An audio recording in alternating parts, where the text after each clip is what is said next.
but also generally, how would someone get into investment banking? Yeah, so I gotta start with my journey.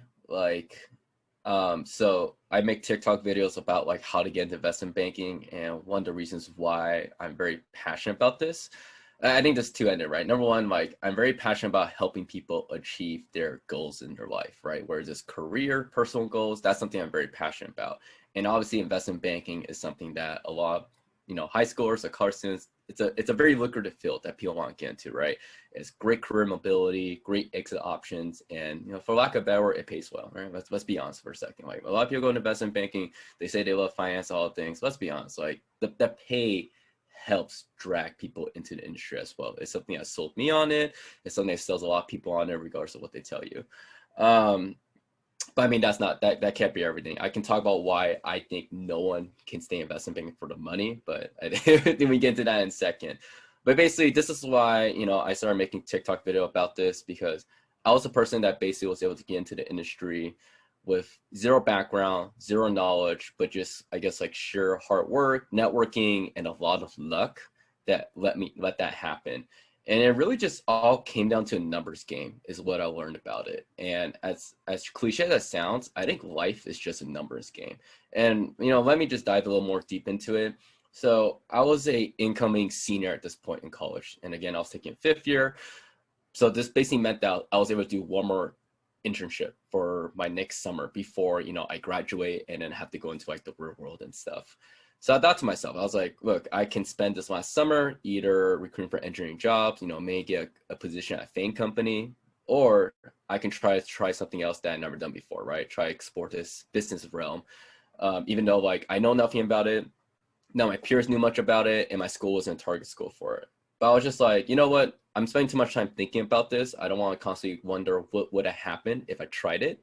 So I was like, I might as well try it. If it doesn't work, fine. I'll just go to engineering and then we'll figure out from there. But if it works out, that'll be great. So basically it was like July of 2017 at this time. And I spent essentially the entire summer after my internship ended, just sitting in my room, self-studying the technicals and basically just going on LinkedIn, searching up investment bankers and trying to reach out to as many people as I could, sending them cold emails, just hopping on a phone call with them, saying like, hey, my name's Andrew. I'm trying to get into investment banking. I have a background in engineering, nothing to do with finance, but look, this is a career I'm interested in. Can you teach me about it? And is there any way I can get an interview at your firm? And I'm gonna be honest with you, like in the beginning, it was extremely tough. Like no one wanted to talk to me. No one wanted to refer me. No one wanted to really just like kind of take a look at me, because look, who was I, right? I was some kid from some non-target school claiming he wants to do investment banking, probably because he watched The Wolf of Wall Street, which is kind of true. Not gonna lie, but I know that's what I said, right? I talk about my passion for industry and whatnot. So it was extremely tough. So it was a real process of finding a way to basically sell my story of why I want to do investment banking. And that's something that I really emphasize to people that I talk to that want to get in industry is have a good story of why you get into investment banking. Because the honest truth is that the job doesn't require you to have some extensive knowledge of the business world or the finance world at all. The job is a job. You on a job, you have a manager, you're following procedures, you're getting tasks done. Yes. Do you need to know how to, build financial models? Yes. Do you need to know what EBITDA means? Yes. Do you need to know what discount cash flow is? 100%. But you can learn all those things, right? There are study guides out there that teach you these things. So in a sense, what's really, really differentiating different investment banking candidates is number one, your story. And number two, obviously your school and your background helps too. But I think the story is actually the most important part. And this is just my own bias, because I feel like this is why I was able to get in industry, because I sold a very good story of why I want to work in investment banking. And, story, a lot of it has to come with like your personality as well, how you sell it, how you talk about it, that also like factors into it. But having a good story is so important, because having a good story makes you connect with your interviewer. It makes them understand your background and why you want to do this. So I think that's probably like the first part that I'll really emphasize if people want to get into investment banking. Have a good story of why you want to do it. Don't just talk about how you trade on Robinhood, you bought some AMC, you bought some GameStop, and then now it's like you made like $100 and now you want to do investment banking. Don't say that.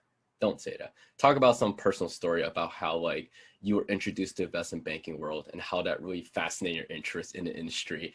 And now like that's your career goal, which is like, let's be honest, like you're like 21 years old. You don't know what you want to do in your life, but you're going to tell that anyways, right?